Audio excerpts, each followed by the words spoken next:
for yesterday on that call. It meant the world. We were very grateful for it. If you saw that video, it's self-explanatory. We all know that it was a murder and a torture in broad daylight.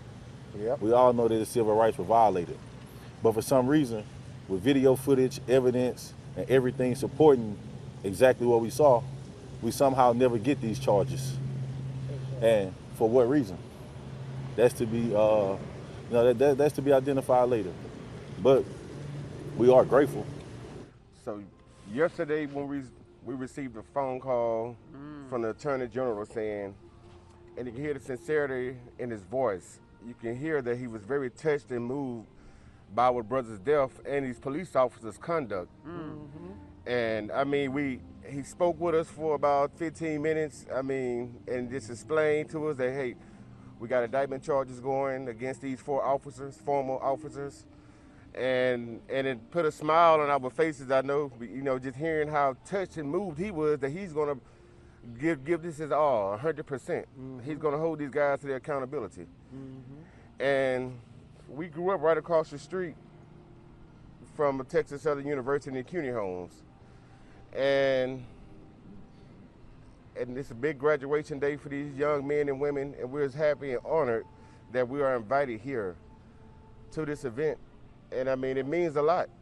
Walking through this campus brings back memories of passing through here as a child, as well as when I registered here when I was trying to enroll. It's not too late. Oh, it's never too late.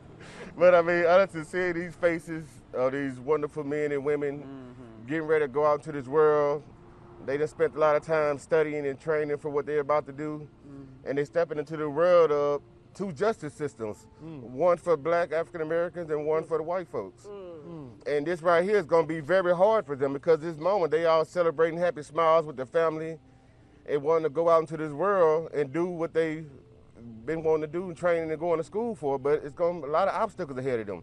But they do know that. And it's just, but it's a beautiful thing. They in good troubles, we all in good troubles together. And Congresswoman Sheila Jackson Lee's been here for us every step of the way. Brother Al Green, every step of the way. Mr. Bears, every step of the way. They one phone call away. They call us, give us advice. They tell us repeatedly our phone lines are open. They know this road. They know this road better than the Floyd family know this road, me and my brother's wives. They've been down this road. They've been fighting so long. And Mr. Al Green said it best, 73 years old. He's been waiting for a moment like this. And unfortunately, it had to come, and we all had to meet in my brother's death, but we definitely would have met eventually anywhere it go. But the fight these men and women have in them, hey, we're going to keep on fighting for our people, for equality. Yes, sir. And it was very evident the first time you watched that video that they had violated the constitutional rights of George Floyd, because at the very basis of our Constitution is the promise of constitutional rights to life and liberty and the pursuit of happiness.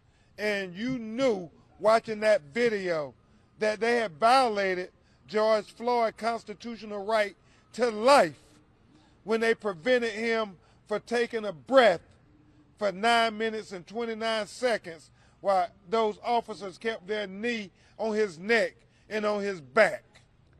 At the hands of ill-fated laws and wrong-acting people, devastating conditions that resulted in our death. The most recent was our civil rights movement, when so many civil rights soldiers, if you will, died in the fight for justice. It was the Justice Department that allowed Martin King and John Lewis to march from Selma to Montgomery. Today, with Attorney Crump, my colleague, the Floyd family, we announce that the Department of Justice is open for business. Amen. And lives will be saved.